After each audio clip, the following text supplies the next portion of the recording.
Olá, queridos amigos da TV Online de Santo André. Estamos aqui mais uma vez juntos para prosseguirmos essa nossa narrativa tão interessante que é o início da nossa civilização. Só que os fatos, eles tiveram alguns acontecimentos que não foram narrados por Moisés e que são muito interessantes. Como eu falei, nós temos hoje a tradução das tabuletas sumérias e eles trazem aí umas informações muito interessantes. E dentro dessa relação ou correlação entre um livro e outro, eu achei alguns dados muito interessantes para que, trazer a público isso, ou trazer para aqueles que nos assistem, como realmente aconteceu, né? Então, tudo que eu vou narrar está na Gênese e também no livro Perdido de Enki, que é um livro muito bom. E esse livro, traz aí toda essa narrativa de como realmente aconteceu. Então, eu vou fazer o paralelo entre os dois. O Éden, ou Edim, como está na tabuleta suméria, foram os primeiros assentamentos que aqueles que vieram de longe, os nossos irmãos que vieram de outro mundo, eles escreveram, E eles fizeram o primeiro assentamento que se chamava Edim e a Bíblia registrou como Éden. E eram vários assentamentos dentro do Edim.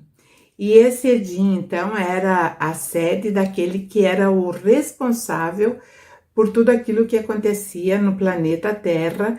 Ele respondia por tudo para o seu pai, que estava no céu, ou seja, estava em outro mundo. E esses nossos colonizadores, eles foram conhecidos como Anunnakis, que hoje estão falando muito. Tem muita notícia a respeito deles, e na Bíblia eles são citados, como já falei, como Anaquins, e que são também, na tradução, Anunnaki.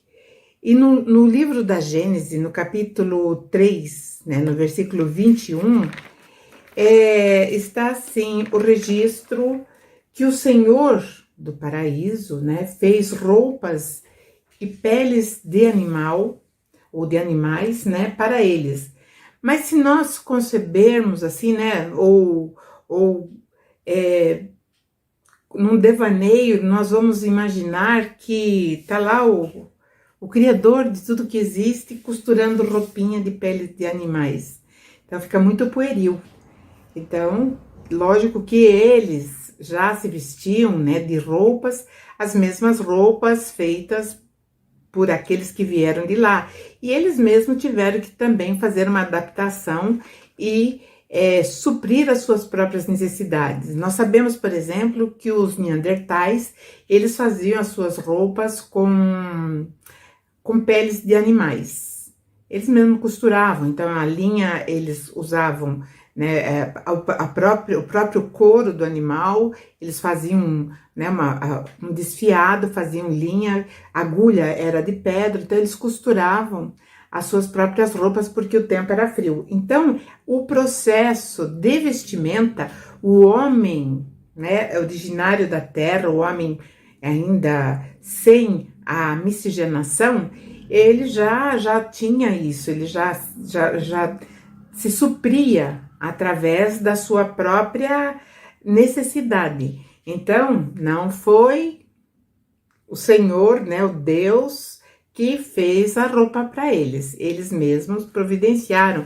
E porque também, era uma necessidade pelas fases que o planeta Terra passava. Horas era muito quente, outras horas eram extremamente frios. E nós sabemos que o homem de Neandertal, ele permanece no circuito, do cenário terrestre, aproximadamente até de 12 a 10 mil anos, que foi justamente quando começa a elaboração desses seres de outro planeta a fazer, então, essa mestiçagem na raça devido, né, à necessidade, como eu já falei, de mão de obra. E essa condição, né, então está registrado também na Bíblia. Só que lá mostra que o Senhor, que nós, né, supostamente achamos que seja o Criador de tudo que existe, ele ficou indignado com essa desobediência desse casal ter comido da árvore do conhecimento. Então o Senhor o expulsou, né? Expulsou os dois do paraíso. E ali também, né, segundo o relato bíblico, ele colocou nessa região, né, um processo ou um sistema de vigilância muito forte. E está registrado assim no 24 do capítulo 3, né? E havendo lançado fora o homem, pôs querubins ao oriente do jardim do Éden e uma espada flamejante que andava ao redor para guardar o caminho da árvore do conhecimento. Essa espada flamejante, evidentemente que era uma tecnologia já muito avançada, que estava ali justamente para que aquela área não fosse invadida por esses que agora eram híbridos.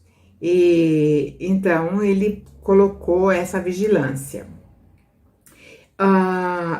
Eu vou falar, né, conforme está no livro, a reação do Senhor do Comando, que era o Deus Enlil, em relação a tudo aquilo que estava acontecendo, quando ele percebe, né, que aqueles homens que eram para ser só para mão de obra já não eram só homens, eram mulheres e estavam procriando. Então ele ficou extremamente furioso e ele diz muito, né, indignado para o seu irmão, também estava a sua irmã e o seu sobrinho Ninjinzida, que era também geneticista. Então ele disse: nada disso era do meu agrado, eu me opunha a que atuássemos como criadores. Então ele não queria, na verdade, era responsabilidade de ter, né, nas suas mãos toda uma civilização, o qual ele teria que responder. E aí Enki, então, né, o chamou à parte e disse em tom conciliador: o ser que necessitamos já existia. Tudo o que fizemos foi colocar a nossa marca neles, para assim criarmos os trabalhadores primitivos, porque eles estavam em crise com a greve daqueles que eram os mineradores que vieram de lá, e então Enki quis mostrar que ele realmente tinha achado a solução. Mas o senhor do comando continuava furioso, né, pela equipe ter colocado em risco não só a vida da Ninti, né, como também a vida da mulher de Enki, a Ninki, né, que era lá no planeta de origem, era uma princesa chamada Dankina. E porque a Ninki, que era a meia-irmã dos dois deuses, né, de Enlil e Enki, ela também, ela foi que gestou o primeiro híbrido, que deu certo, né, que a Bíblia colocou o nome de Adão. E a esposa de Enki, a Ninki, gestou a mulher, né, o bebê menina, que seria a companheira. Então, quando ele soube dessa história, o senhor do comando, ele ficou completamente raivoso, porque existia agora, além deles se exporem a um perigo, né, uma gestação assim, que era uma experiência, havia ainda a responsabilidade pela raça nova que se formava. E ele ainda começa a lamentar porque agora o ser da terra teria uma longevidade como a deles. E só para uma parte, para saber, cada ano deles, um ano deles equivale para nós 3.600 anos.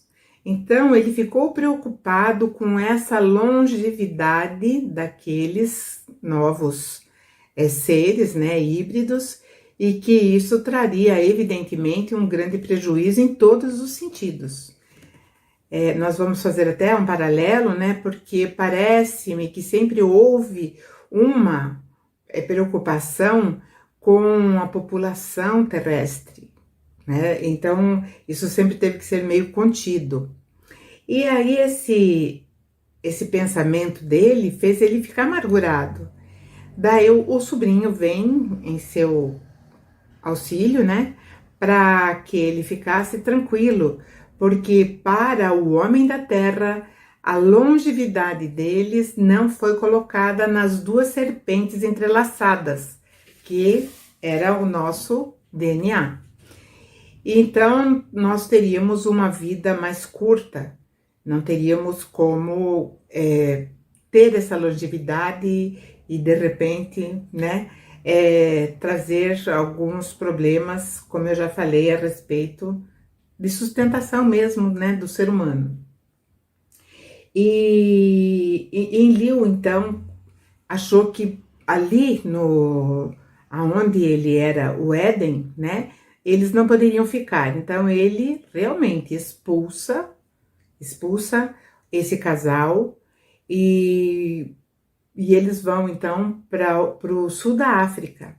E ali eles se reproduzem, ali eles se ampliam a população de seres híbridos, mas já, né, com aquela conotação de homem civilizado, porque eles já entendiam, eles já eram obedientes, eles entendiam ordens, eles já conseguiam aprender com mais facilidade tudo aquilo que era passado para eles.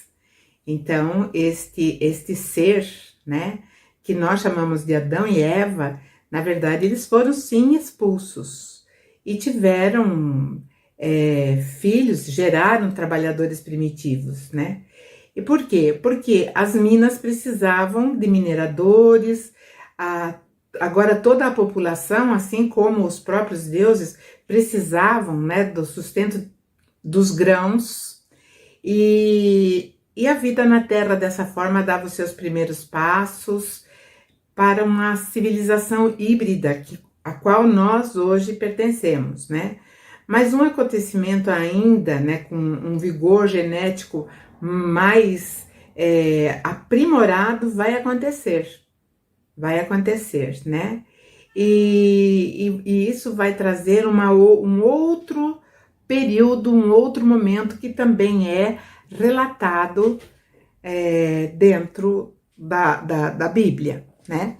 E esse outro movimento que é relatado na Bíblia, ele na verdade é que estava tudo continuando, tudo fluindo naturalmente, e esse Deus Enki, ele gostava de passear, fazer suas caminhadas pelo Abzu, que era o sul da África, onde ele ficava, né? E ele tinha lá não vou dizer com assistente, um vizir era aquele que ficava do lado dele, e ele passeava, era o braço direito desse Deus, né? E ele estava passeando pelos bosques, né? Se espairecendo, aquele calor, tal. E aí ele percebe que viu duas moças muito bonitas que estavam se banhando, né? Duas moças já maduras, pelo relato do livro, elas já eram mulheres, né? Maduras, mas eram moças, donzelas. E aí ele viu essas moças e ele ficou apaixonado, ele ficou assim entusiasmado com aquela beleza, e ele ficou com vontade de ficar com elas, de tê-las para si. Ele pergunta então para aquele que era o braço direito dele, que era o vizir, né, chamado Izimud, e ele fala assim: o que eu faço? Eu tô vendo, eu tô gostando, né? Na verdade, eles estavam num passeio de barco pelos bosques. E aí o Izimud falou: eu vou buscar as moças para você. E essas moças, então, evidentemente tiveram, né, um relacionamento sexual com esse deus Enki, e Enki pediu que Zimude, seu vizir, acompanhasse dali para frente se houve concepção nessas moças, porque a intenção dele, é lógico, era aplacar aquela paixão que ele sentiu pelas moças, mas também ele queria experiência de como seria uma gestação entre um deus diretamente com uma natural da Terra, embora ela já fosse híbrida. E ele queria saber qual seria o resultado. Porque aquele Adão, né, primitivo, já tinha dado certo, mas aquilo foi assim, né, veio de um processo muito longo de experimentos. E aí esse Zimude realmente acompanha e fala para ele que realmente houve a concepção e as duas, né, conceberam, cada uma concebeu uma criança. A primeira concebeu um menino e a segunda concebeu uma menina. A primeira criança, né, que foi o menino, eles chamaram de Adapa, e a segunda, então, eles chamaram de Titi, sendo que também a Eva era denominada por eles de Ti, né, que era terra. E então essa Titi, ou terra, né? E Adapa era o homem, o primeiro homem, né, diretamente dentro da linhagem genética, assim como a menina. E ele ficou muito feliz porque deu certo. E Adapa, aquele filho que ele amou, aquele menino, né, porque ele era diferente, ele era extremamente inteligente, ele tinha uma sabedoria diferente dos outros híbridos, porque ele conseguia compreender melhor aquilo que ensinavam para ele sobre a ciência, enfim, né? E eles foram criados, né, não com as mães, mas eles foram tirados dessas mães, e a própria mulher de Enki, né, cria as duas crianças como seus próprios filhos. E ela amava aquelas crianças, né?